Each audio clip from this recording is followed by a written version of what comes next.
Ini kisah nyata loh teman-teman. Singkat cerita, bank memeriksa dan melihat keuntungan bulanan dari seorang pengusaha ini dan memutuskan meminjamkan uang dengan cicilan, kalau nggak salah itu 9,7 juta per bulan. Dia pun membeli villa, dia merenovasi sampai siap disewakan. Akhirnya kan kita nggak tahu nih, akhirnya terjadi pandemi di 2020 tanpa ada yang bisa menduga-duga dan tidak ada tamu yang waktu itu bisa datang ke Bali. Dan dia terjebak dalam hutang yang dia buat sendiri.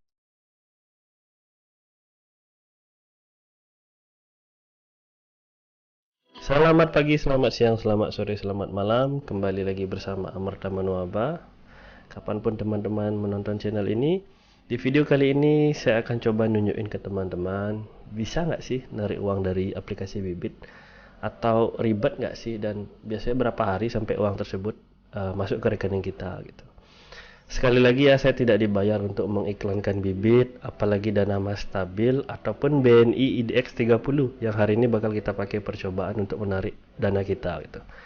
Tapi kalau ada yang mau endorse di sini, Pak, nomor saya di bawah, Pak. Buat teman-teman yang menonton video ini, informasi dari sini saya kumpulkan sendiri, bahkan saya mengalokasikan dana saya sendiri di sini demi kepentingan edukasi dan menambah wawasan teman-teman. Jadi sebagai balasan kecilnya, saya hanya meminta satu tombol like dari teman-teman ya. Selain beramal, satu like kecil itu bakal membawa video saya untuk dibagikan oleh algoritma YouTube ke lebih banyak orang, sehingga secara tidak langsung ditonton oleh lebih banyak orang dan mengedukasi serta membuka wawasan lebih banyak orang lagi. Di video kali ini saya akan memakai dua jenis reksadana. Yang pertama adalah reksadana saham. Saya akan menggunakan BNI IDX 30. Buat teman-teman yang belum tahu, reksadana saham ini adalah kumpulan saham yang mendapat penilaian sebagai 30 saham terbaik dari IDX atau Bursa Efek di Indonesia.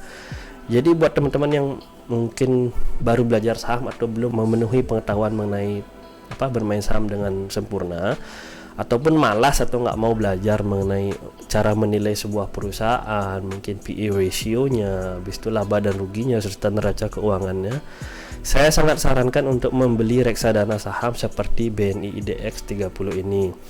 Kalau di luar negeri atau di Amerika biasa dikenal sebagai index fund ya gitu. Jadi prinsipnya dengan nabung sejumlah uang di reksadana saham, uang kita tuh bakal dialokasikan ke berbagai perusahaan dalam proporsi dan jumlah yang berbeda-beda. Kebetulan bulan Februari kemarin saya ketemu properti yang memang bagus sih di Bali dan saya juga sedikit kepincut.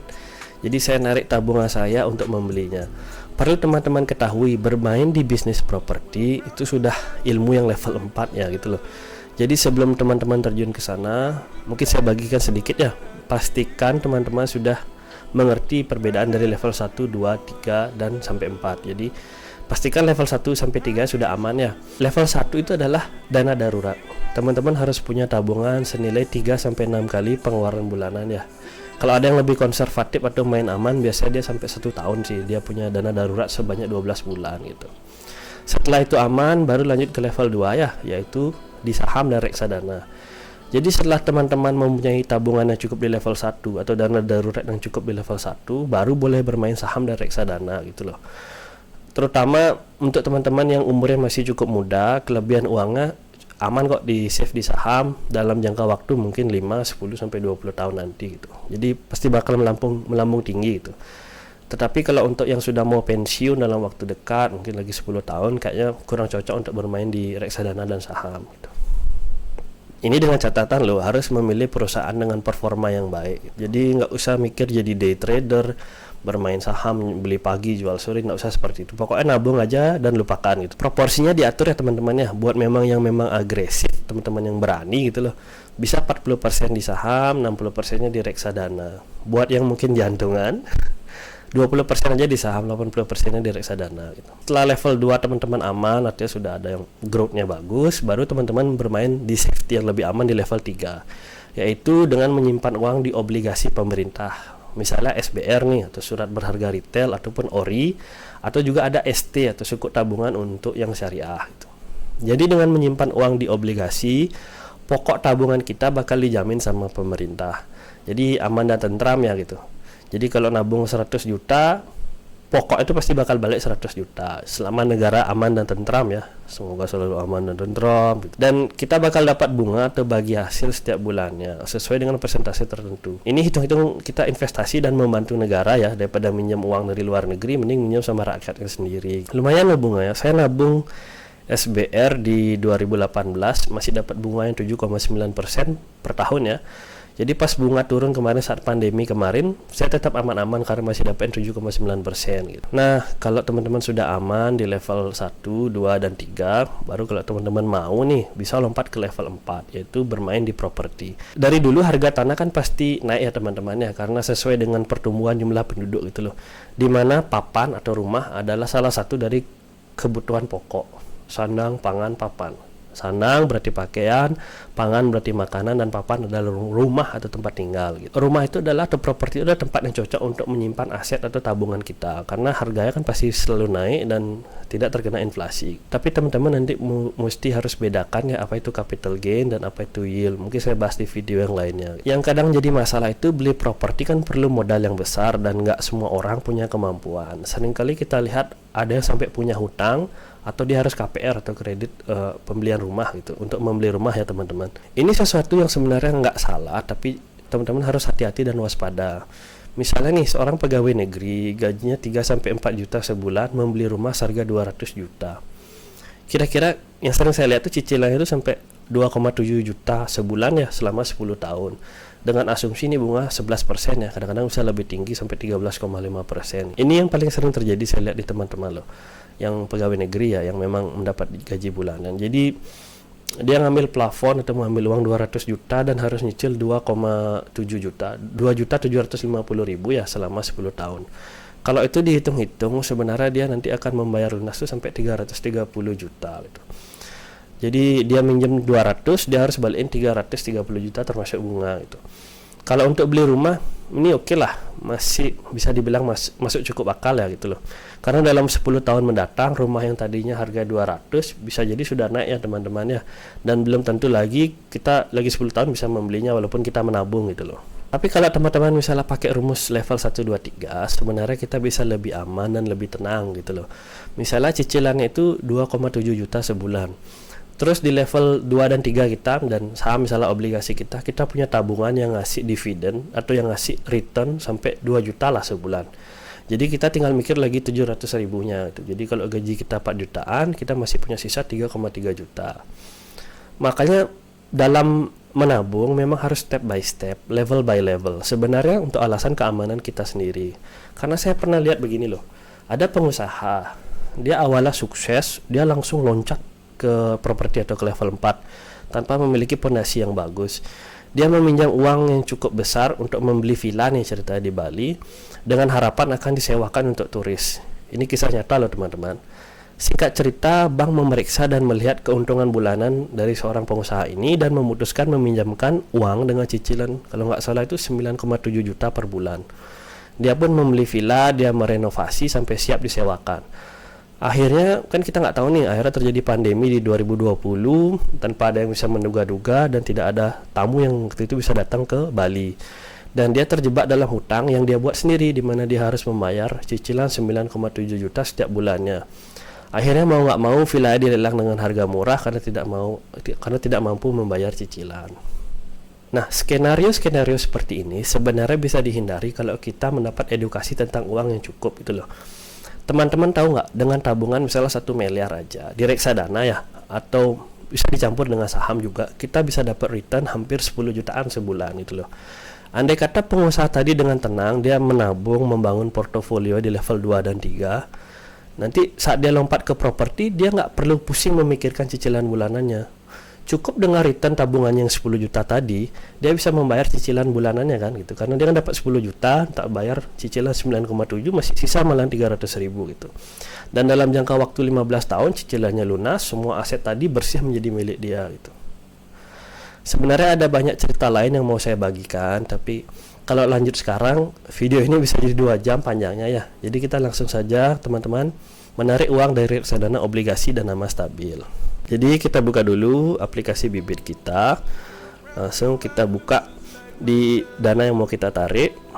Misalnya di contoh kali ini saya akan menjual yang dana mas stabil ya gitu. Misalnya kita ketik jual, nanti ada pilihan untuk penjelasan bahwa harga reksadana, harga jual kamu akan menggunakan harga pada yang sama, yaitu sebelum pukul 13.00. Durasi pencairan 2-7 hari sesuai dengan aturan pemerintah, dan biaya transfer antar bank. Jadi perlu teman-teman ingat, kalau dana kelola yang ada di Bibit ini bisa dititipkan di bank kustodian istilah mereka ya. Misal kalau dana mas stabil ini bank kustodiannya ada di BCA. Lalu klik saya mengerti. Kemudian kita tinggal scroll nih, tarik ke kiri kanan atau ketik di sini berapa jumlah uang yang mau kita tarik itu.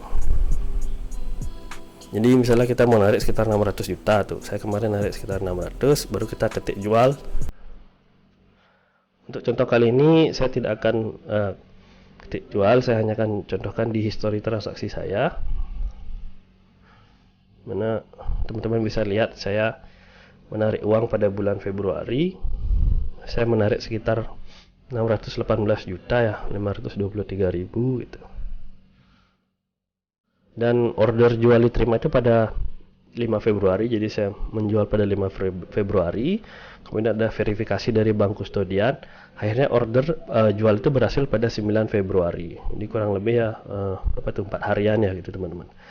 Jadi menurut aturan dari pemerintah, memang seharusnya kan 7 hari adalah batas maksimal dari dananya turun. Tapi ini ya, sudah lebih cepat ya, sampai 4 hari.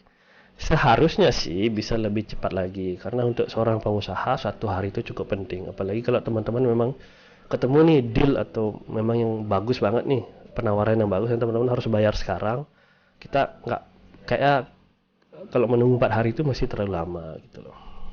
Ya namanya administrasi, kalau nggak ribet kan bukan Indonesia. Kemarin di awal-awal saya menabung di Bibit ya, jadi saya juga sempat coba-coba ya teman-teman ya. Jadi saya membeli BNI AM IDX 30, saya juga membeli Manulife obligasi unggulan, saya juga membeli Sukor Invest Money Market gitu. Dan akhirnya mungkin setelah dua hari waktu itu ya, saya langsung jual yang BNI AM IDX 30. Ya awalnya saya nabung 7 juta, saya dapat 7.178.000 dalam 2 hari, which is okay. Tapi sempat naik turun ya, seperti roller coaster istilahnya. Tapi ya teman-teman kalau emang kuat dan tidak jantungan, silakan nabung di IDX 30. Dan pada akhirnya sih kalau nabung di index fund seperti ini akan selalu lebih bagus ya. Dalam 20 tahun pasti lebih bagus daripada kita menabung di saham per saham gitu. Jadi kalau teman-teman nabung di index fund seperti ini juga lebih aman, karena kan sudah ada manajer keuangan yang memilihkan jenis saham yang kita mau beli gitu. Dan jangan lupa ya teman-teman, sebelum kita melakukan penarikan atau withdrawal dari dana tabungan kita di Bibit, kita harus mendaftarkan rekening tabungan kita terlebih dahulu. Ini harus diperhatikan baik-baik ya, karena nama di tabungan itu harus sama dengan nama di akun Bibit kita. Tujuannya memang bagus sih, demi keamanan dari dana kita di Bibit gitu loh, biar nggak sampai masuk ke rekening orang lain gitu. Pertama-tama kita buka aplikasi Bibit, lalu kita pilih di pojok kanan bawah ada profil. Kemudian di profil kita klik setting, dan di sana ada ubah akun bank. Masukkan PIN. Kemudian ada pilihan tambah rekening. Nah, di tambah rekening ini teman-teman ada beberapa hal yang harus diperhatikan ya. Pertama adalah pendaftaran rekening bank memerlukan waktu 3 hari kerja. Jadi kalau teman-teman perlu narik hari ini, nggak bisa langsung dia otomatis terupdate di rekening bank kita yang baru. Jadi teman-teman harus menunggu 3 hari. Jadi usahakan sebelum menarik 3 hari sebelumnya sudah didaftarkan rekening banknya. Yang kedua, kamu dapat mendaftar maksimal 6 rekening bank. Kemudian rekening bank yang sudah terdaftar tidak bisa diubah atau dihapus.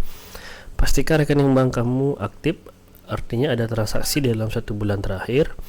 Dan pastikan nama rekening bank sama dengan nama yang terdaftar di Bibit. Kita klik lanjut. Kemudian akan ada verifikasi yang dikirim ke alamat email. Nggak berselang lama, kita bisa cek di email, ada pilihan konfirmasi penambahan akun bank, dan klik tambah akun bank. Langsung kita buka lagi dengan menggunakan Bibit ya teman-teman. Masukkan akun bank teman-teman, dan perhatikan juga jangan sampai salah ketik angka rekening, dan juga nama pemilik akun bank harus sama dengan nama akun di Bibit. Jadi sekian dulu video dari saya kali ini. Pesan saya buat teman-teman, jadi kaya itu ada rumusnya, dan semua orang berhak mendapatkan nikmat dari sebagian rezeki karunia dari Tuhan. Yang penting teman-teman ingat ya, jangan serakah, jangan gampang tergiur iming-iming dengan hasil yang besar dalam waktu singkat itu loh, apalagi tanpa perlu bekerja misalnya itu. Pokoknya kita tetap fokus berkarya, tetap rutin menabung, pasti tercapai semua cita-cita yang kita impikan. Amin. Semoga semua sehat selalu. Bye bye.